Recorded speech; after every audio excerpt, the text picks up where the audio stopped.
Satu di antara narasumber Kasatgas Setir Daya KPK RI, Sugiarto, dirinya menegaskan bahwa korupsi bukan hanya musuh dari penegak hukum, melainkan musuh seluruh rakyat Indonesia.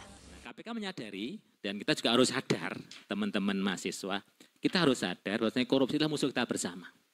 Korupsi itu musuh kita bersama. Korupsi adalah extraordinary crime. Bukan hanya musuh aparat penegak hukum, bukan hanya musuh para alumni Fakultas Hukum, tapi musuh kita bersama. Dalam upaya ini, KPK menerapkan strategi yang disebut dengan Trisula dengan 3 pendekatan utama, yaitu dengan pendidikan, pencegahan, dan penindakan.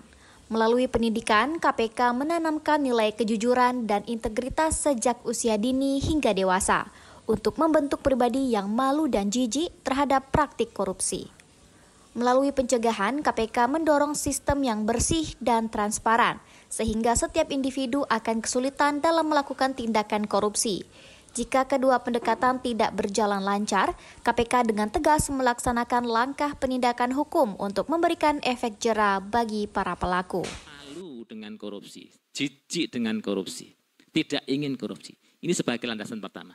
Nah tentunya sebagai orang yang berintegritas, orang yang bersih ataupun orang yang berintegritas itu tidak cukup dengan pribadinya, maka dibuatlah lingkungan atau sistem organisasi, sistem pemerintahan dengan namanya dengan pendekatan pencegahan untuk membangun sistem agar orang itu susah untuk korupsi.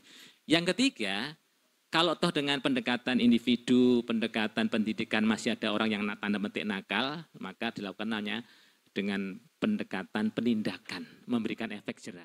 Ragil Awalia Alpendri, seorang mahasiswa Untan mengatakan pemerintah harus lebih tegas dalam penyuluhan serta melantangkan kembali semangat pemberantasan korupsi di Indonesia. Pemerintah juga diminta untuk memperjelas dan mempertegas sanksi bagi para pelaku tindak pidana korupsi, mengingat sanksi yang diberikan saat ini tidak menimbulkan efek jera.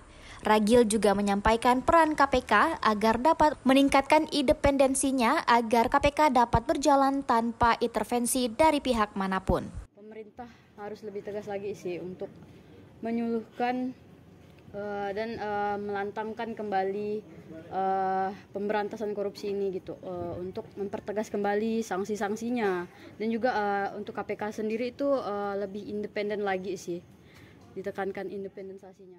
Pemberantasan korupsi hanya akan berhasil jika seluruh elemen masyarakat turut berperan aktif.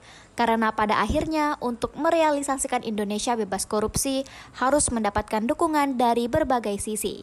Muhammad Raherzi Fauzan dan Gulista Kisra melaporkan.